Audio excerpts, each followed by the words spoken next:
Well, hello, everybody. Welcome to episode 12 of But First Football. I am here with my good friend Vaughn Parker, our resident football phenom, who is our guru and knower of all things related to football. And my name is Kim Beal. I am the first lady of football, fandom, and fashion. That is my self proclaimed title because I don't have another one. So we are here to talk about football. And this week we're going to talk mostly about football. And then we're going to hear a lot from Vaughn on some of our other favorite F words, which would be friends, food, fashion, and fun. Probably, probably not in that order, But a bit of all that. but a bit of all. But before we get started with the football fundamentals, just to like I am so ready for the season to start after going to training camp today. And so we're going to talk about that in the frenzy. But I'm just telling you, Vaughn, like I'm, it's almost, you can taste it. It's almost here. It's Yes, almost here. So yes. very, very exciting. Teams have Um, reported. Teams have most definitely reported. And on some teams, they're missing a few of their most important players, which is also always the case at this time of year. But we can touch on that. But first, we're going to go back to our football fundamentals. And last week we had you share with us a lot of offensive schemes and plays and how that all works. There was so much info. We were all so into it that we're going to go back and do a little bit more on Right, that this week, correct? right, correct. So here are football fundamentals with Mr. Vaughn Parker. Yeah, there's so much to do. We had to make it episodic, right? Yeah. So today, I guess I'll just start with once we're out on the field, and so the next consideration for an offensive coordinator would be what personnel do I want to use? And so the term you'll hear as you're watching the game, you'll hear 11 personnel, 12 personnel, 21 personnel, 22. And so the way to read that is the first digit is the running backs, the number of running backs on the field. So an 11 personnel, which is the most common personnel used in the NFL right now, I think it's maybe about a 60% clip for most teams. 11 would be one running back. The second digit is the number of tight ends, one tight end, and then that means there's three receivers. So the skill positions, you always have your five down linemen, and then your quarterback, and then the rest are the five skill position players. And so first digit running back, second digit tight ends, and there, you don't reference the wide receivers. They just know, hey, there's three of us. So 11 personnel, most popular package in the NFL right now. So then obviously that means 12 personnel would be one running back, two tight ends, and then two receivers. And so, because even I sometimes I will need to do the calculation in my head, but those guys know, they're so used to, hey, this is the group that's in, that group is in, and obviously 11 personnel is used so much because now the NFL is so uh, reliant on throwing the football. That brings in the big plays, the scoring, and that's what NFL fans want to see nowadays is the scoring. So a lot of 11 personnel used, and then more of a running package would be say like a 22, where you've got two running backs, running back and a fullback, two tight ends, and one wide receiver. And so that may be short yardage. You probably wouldn't use it down around the goal line. You'd have a separate package where you're bringing even bigger guys, maybe an extra offensive lineman to play one of the tight end spots. But definitely goal line, short yardage, maybe like a 3rd and 3 type situation is when you would see a team use 22 personnel. And then once you have the personnel on the field, well, what formations do we want to use? Now, that's going to be based on what the defense does sometimes, how you want to dictate your offense to the defense. And there's 1,000 different little variations of formations. But some of the ones you're more likely to hear, especially on a heavy running team, you'll hear about I formation. Well, I formation is basically quarterback is under the center, then the two backs, it's a two-back formation. So you've got a fullback or a tight end, maybe sometimes playing the fullback role, and the running back lined up directly behind the quarterback, and it looks like an eye, basically. Okay. And Okay. so, and then some of the variations on that is sometimes the fullback will be offset maybe to the strong side or the weak side. So it can go strong eye.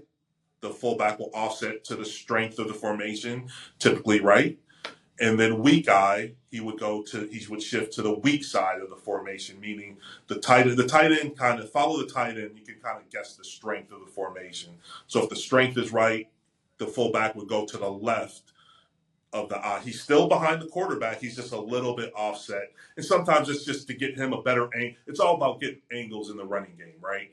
Angles in the blocking game, giving you the best opportunity to outflank, if possible, your defender that you're assigned to, right? Okay. And so Yeah.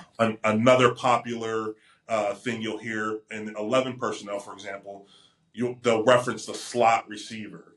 Well, of the three receivers, the slot receiver is the receiver who is the inside receiver to the two receiver side of the formation. So Okay.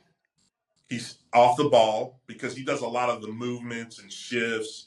And so the slot, it's and if you think about it, when you look at the field, you look at the players, you look at the offensive linemen.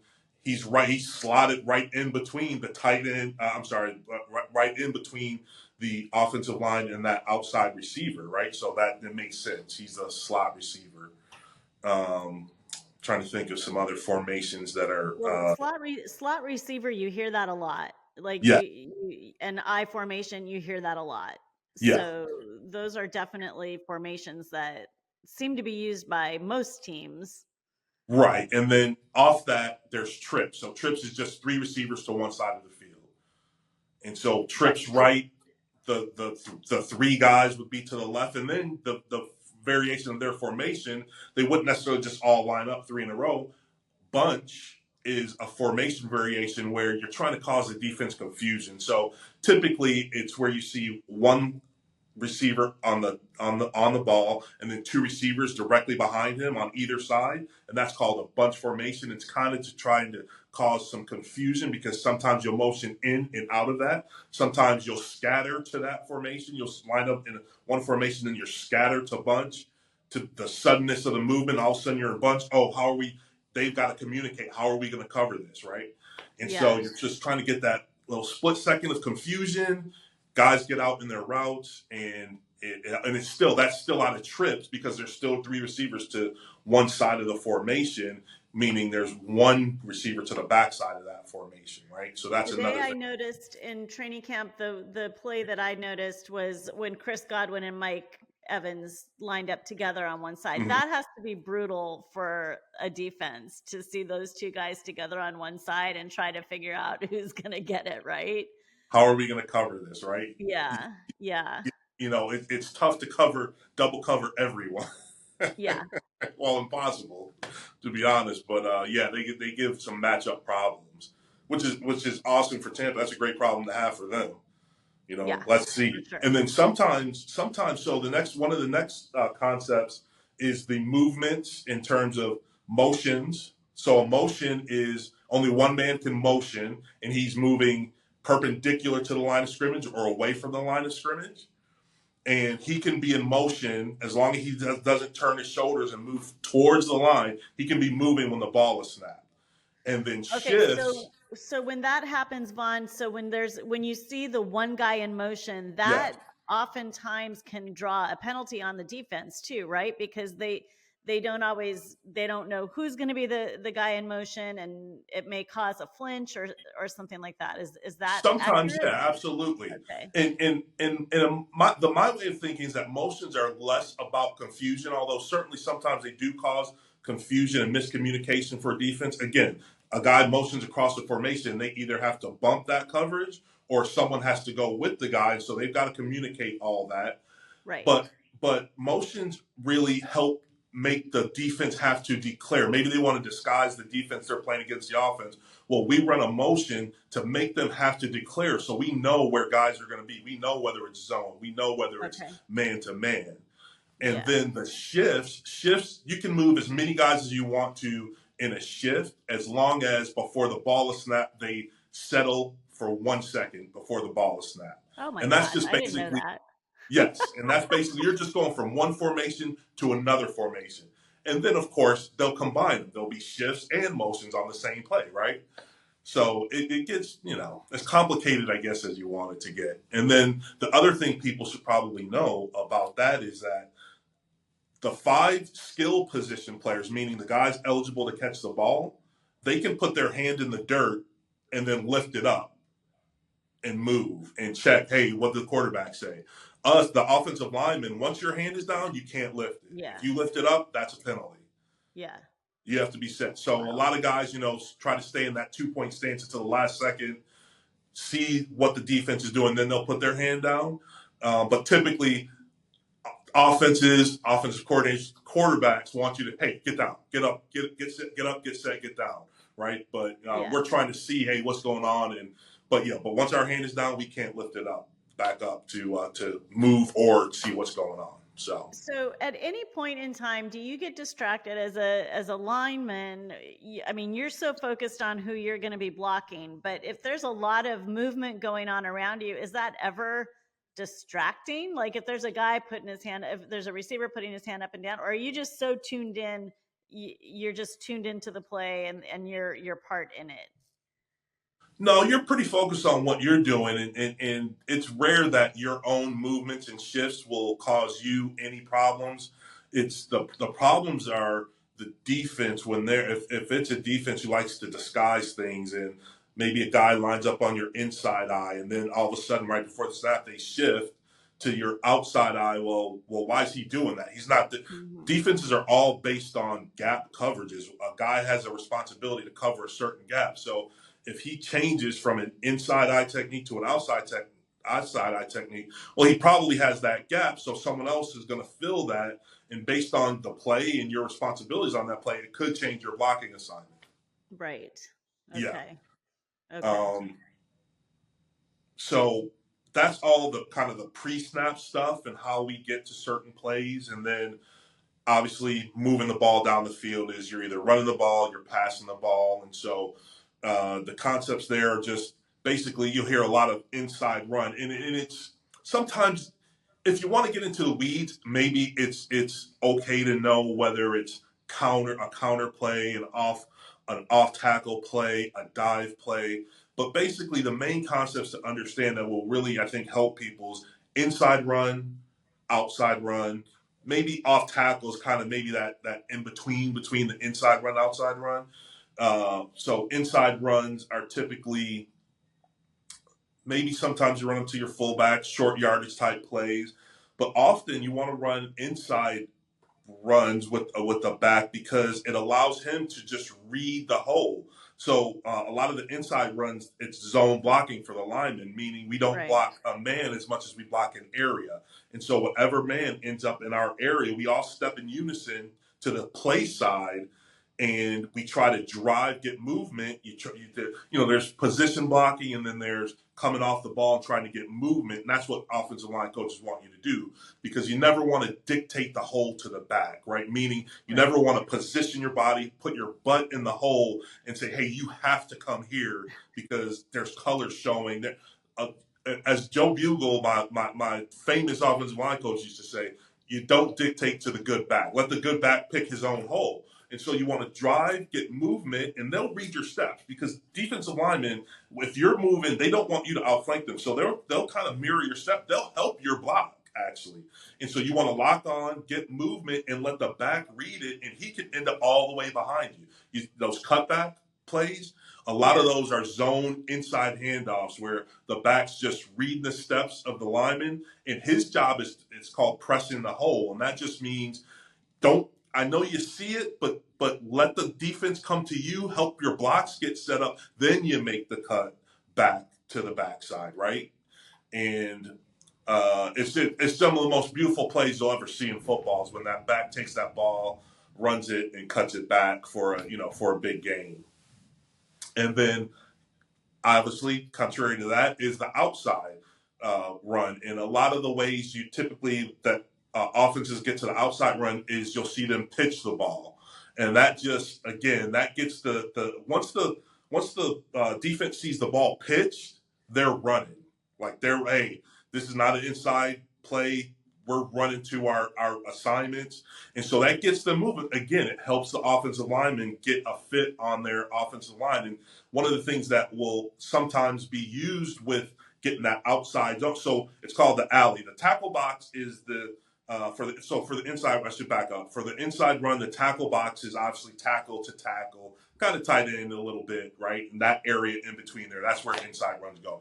Well, outside runs, it's called the alley. So the area from the sideline to the tight end tackle area on the side of the side, that's the alley, and that's where you want to get those outside runs. So you pitch the ball, give the running back an opportunity, get a little bit of head of steam. He catches the ball, and maybe you have either a tight end motioning to crack block. So a crack block is an outside in block coming from a tight end or a receiver on a down lineman or a linebacker. And so it kind of seals that area off, pull a lineman, get him out in front of the running back to get in the alley so he'll have the lead blocker, and then that's how a lot of teams end up getting into the alley with their outside runs. And again, there's different variations. Is there a team that you can think of it recently that was really good at that pitch play? Sometimes I feel like that's not a super strong play for some teams.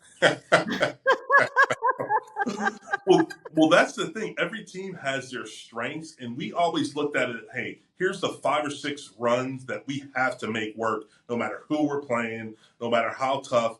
And ultimately, you don't want to be a broken record, right? Just running the same play over again, over. And look, offensive coordinators are human. They get discouraged too. Now, I've been taught that there's value in every run, even if it's a 0 gain run or a 2-yard run. There's value in that because you're taking some of the stuffing out of the defense. You're getting to come off the ball and get physical with the defense. So there's value in that. But if there's too many of those, hey, we're not getting anything. We're not going to run this play anymore, right?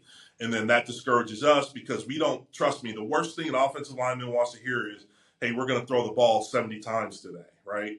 You don't want to be backing up, pass setting the whole game. You want to be able to dictate to the defense. And for an offensive lineman, that means coming off the ball, running the ball well. So you want to have a high percentage of success on your runs and early. And look, offensive coordinators, offensive line coaches, they know run game is about basically it's a war of attrition. And so that 2-yard gain in the first quarter when everyone's hyped up for the game, everyone's full of vim and vigor, hopefully by the fourth quarter, that's a 10 to 15-yard gain with the potential to pop it for even longer, right?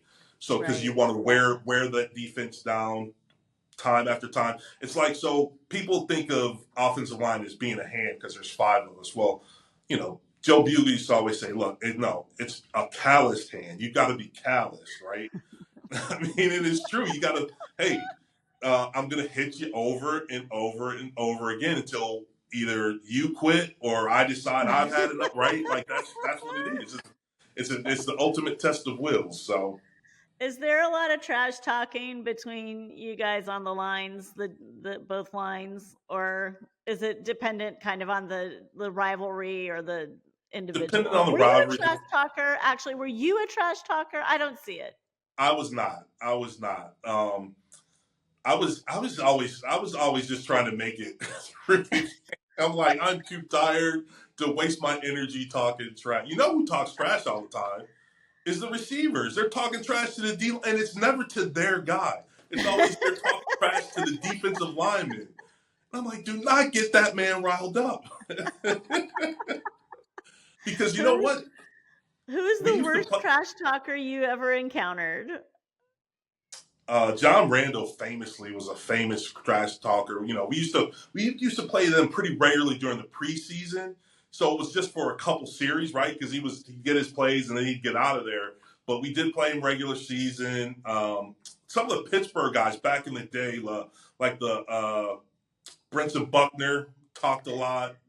There were a few, but our receivers, I can remember, Tony Martin talking trash to the defensive lineman, right? And it's just like, oh man, like you do not have to deal with that guy.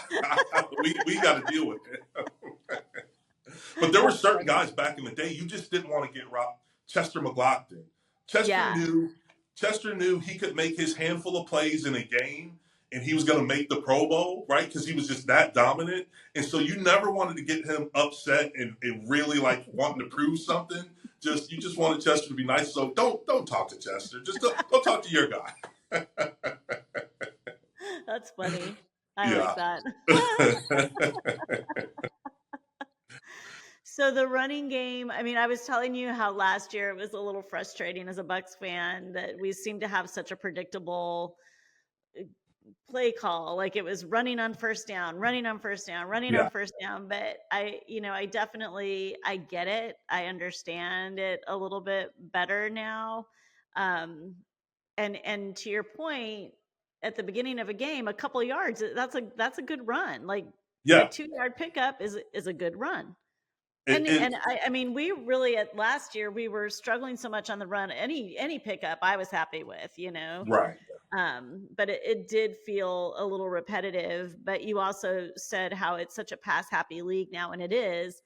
Yes. It doesn't. I mean, the big long bombs are exciting. You love to see that, but I like the play calls to be a little more mixed up. I like to see different. I like to be kept guessing. I don't want to know. Oh, he's going to come out and throw it. Brady. You know how I feel, but Well, everyone self scouts, right? Everyone says, "Hey, are we being too predictable? Are we running too much on first down? Do we need to mix more pass in on first down?" Right? And so everyone self scouts throughout the year, and there's a lot of consultants now who, hey, that's their job. They're an offensive consultant, and they're probably one of their main jobs is to scout the offense and help the offensive coordinator as far as predictability of play calling and hey, what's working, what isn't, and that's definitely always a consideration. Another thing you always hear about is the mix of calls, pass to run, balance. People hear balance, right, and they think that's 50. Well, it's never going to be 50-50. You're typically going to be better at one of those two things, and so mhm. balance is probably more like 60-40, right? If we're really strong at throwing the ball, I imagine the Chiefs probably are somewhere around that because they got Mahomes, they got a great assortment of receivers, so they're going to want to put the ball in their hands more often, right? And balance also means running the ball in those critical situations, third and short, goal line situations, being good at doing that. That's what they mean by balance, Yeah, right? It's not yeah. 50-50. You know how Mahomes does that kind of funky little side Yes. throw? Is that does does he do that on purpose? Well, Or is that kind of like he's in the moment and he sees a guy and it's an opportunity that presents itself? yeah, that's just his improvisational skill, right? Like and the ability to adjust his arm angle to deliver the ball however it needs to be delivered. I don't think you can teach that. I No, just think it's to that's me it's awkward to see because it just looks so weird, but it yes. it almost always works. It's Well, crazy. defensive linemen and linebackers are taught, hey, if you're close and you know you're not going to get there, well, you jump in the air when he throws the ball. And so, and Did so you see James? that's one of the things that he can do where he can change. Oh, nope, I'm going to change the arm angle and go right by, to the side of you, right? And so that's how I'm going to deliver the ball. And it's just he's one of the guys in the NFL. There's a handful of guys who can, change their arm angle on the run and deliver the ball, and it's just another great weapon that the Chiefs have. Yeah, for sure. For sure. Well, good. Any other offensive Well, schemes we need to discuss? we'll probably need to circle back because I haven't even hit the passing game yet, but I know we need to move on. So at some point down the line, we'll hit the passing game, and it's just And look, I enjoy talking about this stuff, and so Yeah, it's well, and I think as we take it in kind of small bite-sized pieces like this, when we mhm. see when the first preseason game, our first preseason game is August 7th, so it's coming. Yeah, it's So here. we can see some of these things in Yeah, action and then we can come back and review. I'm sure. yeah, I mean, I'm learning so much and it's funny because we were after we left training camp today, we were listening to the radio and they were talking about you know how the players pick the top and the top 100 and it's all players Yeah. selected.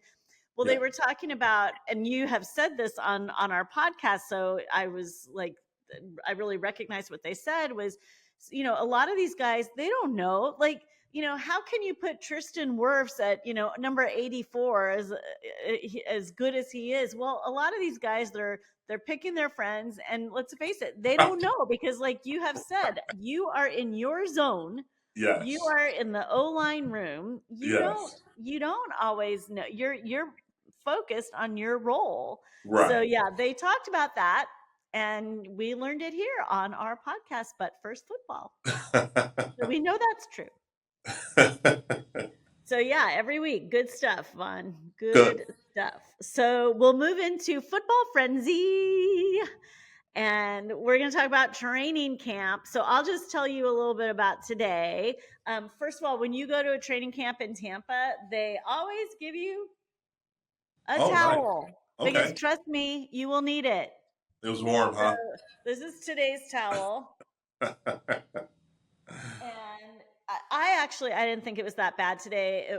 There's a lot of cloud cover this morning. It was, definitely muggy, but I've been there when it's been a lot worse. So, Right.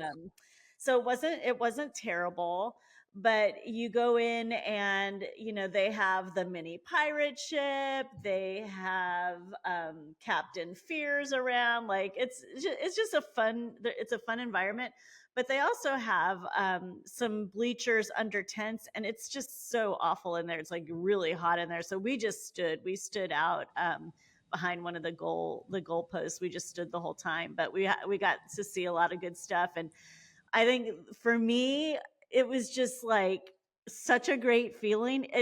I go to one of these training camps every year. This was Hmm. probably the most exciting one, where everybody, like, there was an energy that I have not seen at a training camp before. Okay. They looked so fit Uh-huh. and so good. Um, and you could sense the confidence and camaraderie that this team has built and developed. So as a fan, I'm so excited for this season. And Okay. I'm so happy that no one's giving us a chance, because we like that. We're used to that in Tampa. Nobody ever thinks we can win anything, but our teams are always in the playoffs, whatever, people. Um, so a couple of things that I noticed today. First of all, reading the paper this morning, Coach Bowles. I'm so impressed with Coach Bowles. I feel like he takes a lot of heat. People have been very critical of him over the past couple of seasons, and sure, there's been things that you've been like, "Huh," little head scratchers. But we're not the Right. coach. Could we do that job? But here's what he said about Baker this morning. Baker has the keys to the bus, and Okay. he's driving it. And I thought that's a great image, like Baker driving the bus of all these guys. But you can tell he is their leader. You feel it, you see it. There's just a lot of excitement, and I loved what I saw today. And even, you know how much I love Mike Evans. He looked amazing, Hmm. um, just amazingly fit. And it was great. There was a big group of, I think, probably a summer camp, a bunch of kids there, and they were screaming for him. They were just screaming for him. Mike! And he turned around and he gave him a good look or two. And then one of the kids was screaming at him, like, "I want to be like you." And he said to them, "It's hard work. You got to work hard." Like, he was talking to them from the field. It was super cute. So he was awesome. But I would have to say, if I were able to give a game ball for training camp, Okay. my game ball today would go to number 27, Zion McCollum. I think this might be only his second year. He's a cornerback, Hmm. but he stopped Mike 3 times that I saw. Okay. So, you know, he's a kid, and he's going to be stepping in for Carlton Davis, who we traded to Detroit. So I was happy to see him. He really looked good, and I got to imagine that's a pretty good feeling if you can, stop Mike Evans from getting the ball. Well, that's the awesome part, right? It's steel sharpens steel. So if you're working against Mike uh, Evans in practice every day, and you're able to compete and give it to Mike every now and then, right? Yeah, Then you're being prepared as well as you can. Like there's nothing to fear come Sunday, regardless that's of who you're right. out there covering. That's right. And my one of the things that we were talking to today, James and I, about the fact that so if Mike gets another 1,000 yard season this season, he will tie Jerry Rice because it Oh, will be his 11th 1,000 yard season. okay, And the thing that people forget about Mike Evans, you and I have talked about this before, is that he did this most years without having a strong quarterback. right, He and Levante David have been on this team through the very dark days, right. and both have continued this exceptional level of play. But I got to see Mike Evans get this. It just, to me, it would be huge. It would be so exciting, and I know he will. I know he'll do it. I know it's going to happen. Yeah, he's a stud. And He look, is a stud. he's already nailed Canton already. I'm sure of it, right? I can't imagine he's not already in if he doesn't make another yard, right? Yeah. Uh, yeah, so good for But him. they were talking again on sports radio about the fact that he's oftentimes not even, put up there as one of the top receivers. But I also think that's just the market. Again, I joke about people, never counting Tampa Bay in any of our sports, but I do think it's a little bit of a misunderstood market on so many levels. It's not a big city. People think Tampa Bay, like, what is Tampa Bay? When I first moved here, when I moved here with Saks Fifth Avenue, my boss is like, so what do you know about Tampa Bay? I'm like, the Buccaneers. That was all. I literally knew nothing about Right. Tampa Bay. So I think, people don't understand the market. But Mike Evans is an incredible, incredible football player. That's all I Yeah, have to say. definitely. But Chris Godwin looks great. Now, Chris Godwin, so they're talking about utilizing him more in this as a slot receiver. Okay. Oh my God, this thunder is crazy. Slot receivers. So, like you were, so explain that again a little bit. You talked about it a little bit earlier, but if you're primarily a slot receiver, what would that mean? So slot receivers typically, in my experience, are a little bit smaller. They're not typically Mike Evans size type guys, right? That's true. Although like a Travis Kelsey plays in the slot plenty, but you flex your tight end out to the slot. But slot receivers are typically a little bit smaller. They run a little bit more of the shiftier inside outside routes, more of the choice routes where the receiver and the quarterback are reading the defense, and it's they read it together, and hopefully they see the same thing and they end up in the same spot in terms of where the ball is thrown, where the receiver is set up to receive the ball. um, yeah, they definitely have more traffic to navigate than typically the outside receivers do, Okay. right? Kind of Okay. be you can kind of be it's your choice when the outside receivers deal with traffic. Slot receivers are always dealing with traffic. They're always So navigating that makes guys sense. inside. Yeah.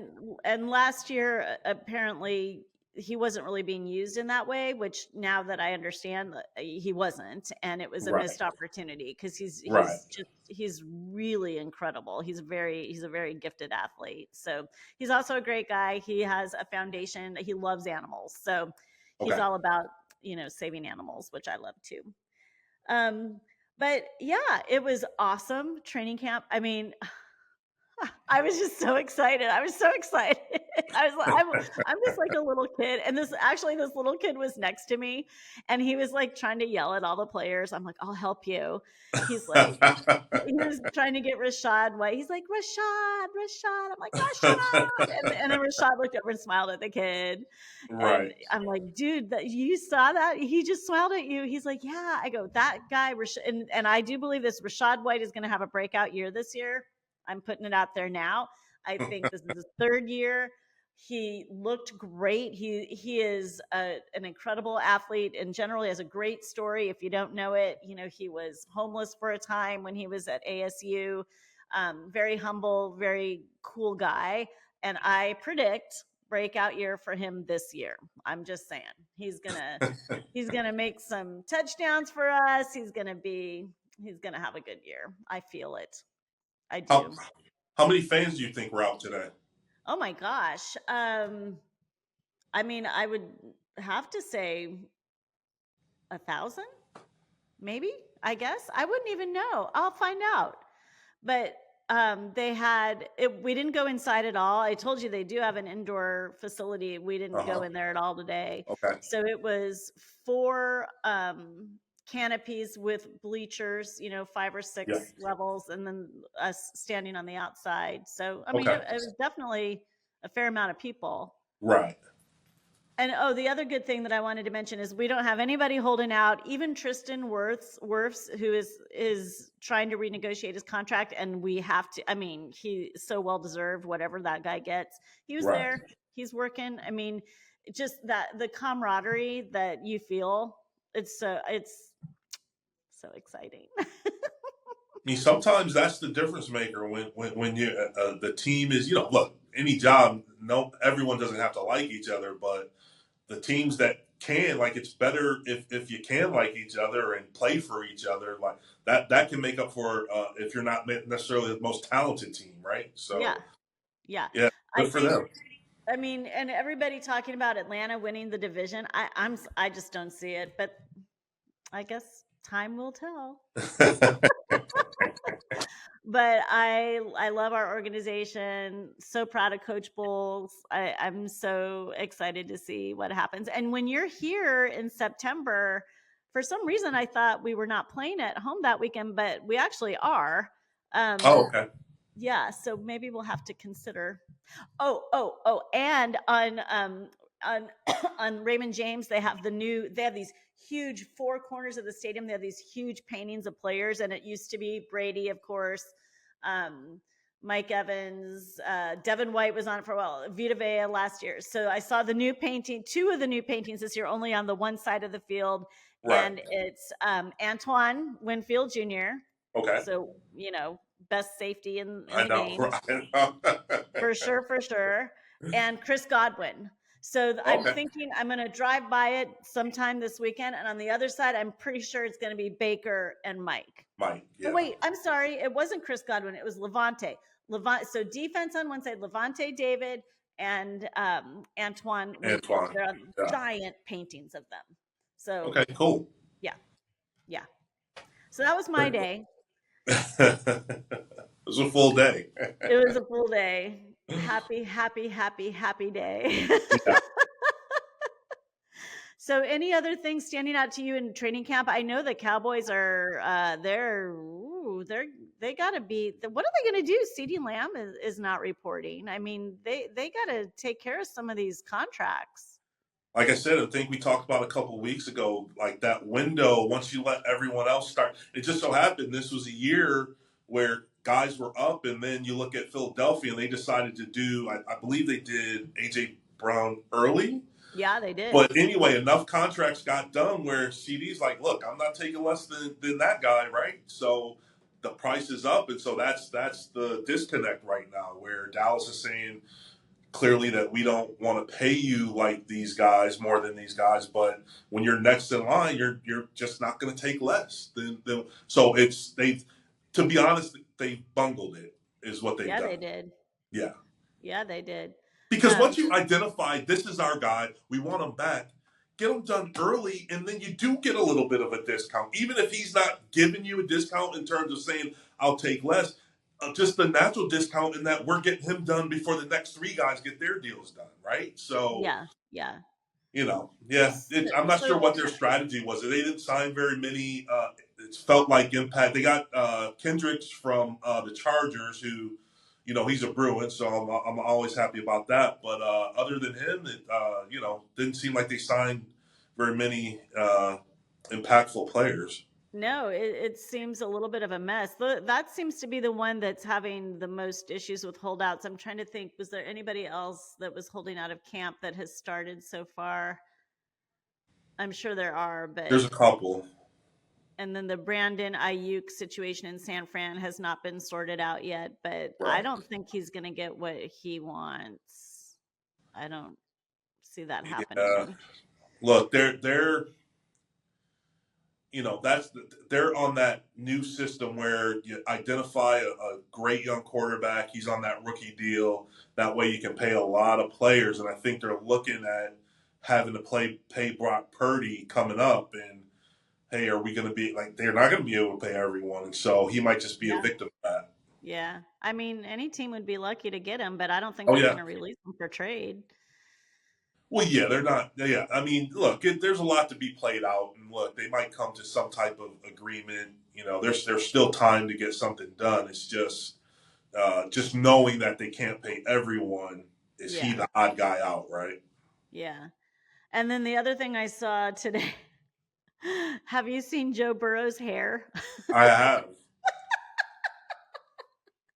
Dave Chow sent me a shot of it and asked me what I Yeah. thought. It wasn't his it's not his best look. When you're young and you got the world, in the palm of your hand, I know. why not You should try have. it? Well, Try some but stuff. you know what he said? This is what he said. He said he did it because he was bored. There you Now, my grandfather always said intelligent people never get bored. And I'm going to tell you, I live by that. I believe that. And I grew up with that. So I never have ever said I'm bored because I didn't want to hear my grandfather say, intelligent people never get bored. But, Well, I'll help him out. I'm sure that finishing that thought is bored with my current look. that's So I probably what he changed should it have up. said. So I changed it up. That's probably what he should have said. Yeah. Well, so I think next week we'll have more training camp stuff to talk Yeah. about because what we really want to hear about now, and I'll set the scene because I was explaining to Ashton a little bit for people who are not familiar with San Diego and Del Mar racetrack. And it's so, as I was telling Ashton, it is this historical racetrack right on the ocean. It's right off you can see it from the five and Yes. from PCH. It is historical. It's a beautiful location Where the surf meets the turf. where the surf meets the turf. And opening day is always just a huge party. Yes. So and I had to tell Ashton who Bing Crosby was because I mean, of course, he's so young. Right. Bing Crosby, he was known for being at Del Mar, and you see pictures of him throughout. And I know there were other like old time celebrities, but it is a classic place to go. It Yes. is celebrated. It is historical. And I'm sure you had a wonderful time. So we would love to hear about your fun food, fans, family, friends, and fashionable experience the last few days. We got it all in. So guys came in Wednesday, and there were about roughly 20 or so guys, give or take. And so my friends from Canada, and that's one of our yearly trips where they come down here and we hang out. So Wednesday to Sunday morning, I want to say it was kind of a blur, but I did remember a few details.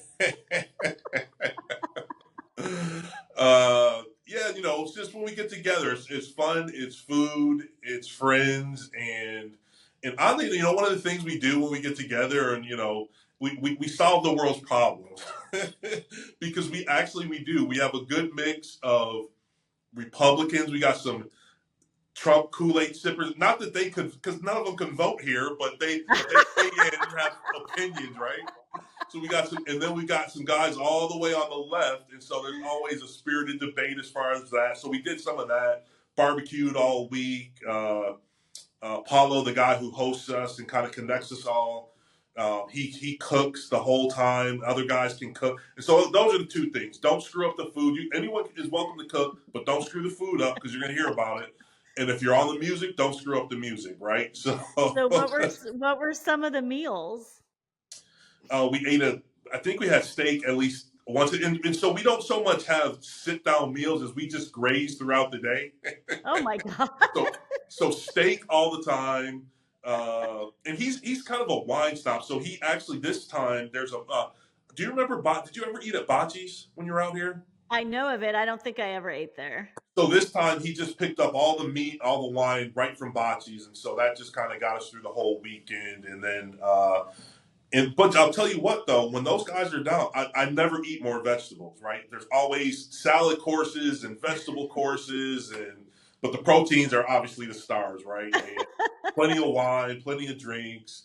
And it's the type of situation where even if you want to pace yourself, you turn around, you're having a conversation, and magically your glass is filled, right? Right? And That's then you good. feel obligated to drink it, and then it's just like Absolutely.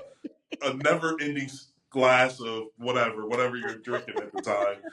And then Saturday, yeah, Saturday was race day, and I'll send Ashton the picture, but we took a bus up, and like I Was your said, it's picture just on the bus? Was your picture on the bus? right outside of it. But remember I told you George Kittle has his picture on his bus? I want your picture Oh, on your picture? bus. No, no, no, no, no. But yeah, so we got up there maybe 11:30, maybe closer to noon.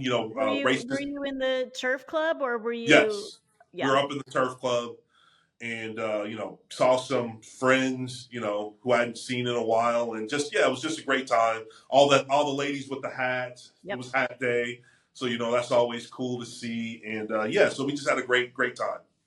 What did you wear? So I had white pants and a black shirt, and purposely so, and maybe telling it, my hack was that I borrowed a jacket from the turf club, knowing they weren't going to have one to fit me, and that and so there was a sweetheart of a lady. She said, "You tell them Denise said you just have to carry your jacket." So I just tucked it on one of the sofas, and then I'm a rule breaker, just so you know. I like that about you. I used to, believe it or not, when I was in early 20s living there, I had a friend who had a membership to the turf club, and I was like by far the youngest person there ever. Uh-huh. But dressing up, and yeah, you have to wear a jacket. Yeah, yeah. The Have to enchilada wear. plate was good. That's what I used to have there. Well, then that was the cool part too. Afterwards, we went and had dinner at Il Fornaio on the plaza. The huge party on the plaza. There was a party down below at Monarch, and so a party across the street at La Berge. So Oh yeah. it's just one big party, and everyone has fun. And hopefully no one lost too much money because Did you I win can't even read anything? a rating form. Did you win? No, I didn't. Like I said, I can't read a racing form to save myself. I'm just going off hunches. Oh, that horse looks good, right? So, I talk to you on Sunday, or I texted you and you were still a little oh yeah, and you still well, had another a friend was still there. yeah. Well, Paulo stayed over for. He just left today, this morning, as a matter of fact. Oh So wow. his family came down. They were up at a horse show of their own, and but that's the thing. I can't. I'm not in my 20s. I can't string back to back to back to back days together like that. And it takes a lot out of me. So I know. I know the feeling. yeah, Well, that sounds super, super fun. I yeah, it can't was. wait to see pictures. It was. And are these guys players, or are they everything? Like some are football players, or were football players, or they're college friends? Like who's Well, the friend group? the only football player in the group picture you'll see is actually Davis Sanchez, who in my 10th year with the Chargers, he was a rookie, and he went to University of Oregon, but he's from Canada, and now actually he does. So their version of ESPN is called TSN, and Okay. he's their football guy. He's TSN's football guy, and he's the Fun. guy from way back who connects all of us because he was living downtown. Paulo's cousin was working for his uncle in the development business, and they recognize each other from Vancouver. Cut to that's how we all know each other, and I met them through my buddy Adrian Dingle 10 years ago, and so that's the ultimate. So he was, and so the reason he was down, he interviewed Josh Palmer, the receiver for the Chargers, who's also from Canada, Got it. and so he Okay. was interviewing him for his TSN show, and the interview got pushed today, so he came down here to hang It out with worked us and out. go to the races with us. Perfect. Yeah, That's awesome. yeah. Hey, we play the Chargers this year. Oh, really? We play the AFC West this year. Okay. Yeah. So we got some good games. Yeah, Our definitely. our second game this season is Detroit. That's going to be the tough one, and it's in Detroit. So it's like Mm, reliving that last playoff game yeah, again. yeah. But our first game is against the Commanders. Your Okay. your last team that you Yes. played for, but it's completely different now. Oh, yeah. Yeah, no more Chris Cooley. No, it's remade. It's a remade team, and Yes. not only in name. Well, cool. That sounds like a fun time was had by all. Yeah. So we'll need to see some photos. And I guess if there's nothing else, we've covered. We knew we were going to talk a lot about these things today. Yeah. It was So a full week. it was a full week, and I think it's just going to keep getting fuller as we get closer. Lots of exciting football stuff to talk about. So I guess with that, we will say our farewells. I see what you did there. And thank you. I really think about this in my days. Like F. What else can I say? Frolicking. Anyway, so thank you everyone for joining us on But First Football, and we will be back again next week with lucky episode 13. See you, Kill. All right, thanks. Bye, Vaughn. Bye.